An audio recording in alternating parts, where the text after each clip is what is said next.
Hi అండి, welcome back to హార్తి vlogs. బయట చల్లగా స్నో పడుతుంది, చుట్టూ మొత్తం వైట్గా స్టార్ట్ అయిపోయింది. అలాంటి టైంలో చేతిలో వేడివేడి బజ్జీ ఉంటే ఆహా చాలా బాగుంటుంది కదా. కరకరలాడే బజ్జీ, లోపల స్టఫ్, మళ్ళీ ఒక్క బయట వేస్తే చలి కూడా పారిపోతుంది. ఈ చలికాలంలో ఇలాంటివి చాలా బాగుంటాయి కదండి. మీరేం చేసుకుంటారో ఒకసారి కమెంట్లో చెప్పండి.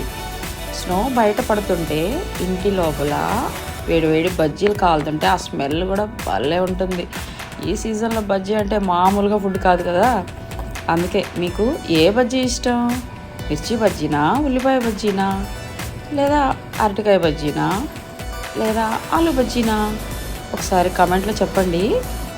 ఈ చిన్న వీడియో మీకు నచ్చితే లైక్ చేయండి, కామెంట్ చేయండి, సబ్స్క్రైబ్ చేయడం మర్చిపోకండి. Thank you friends. Bye.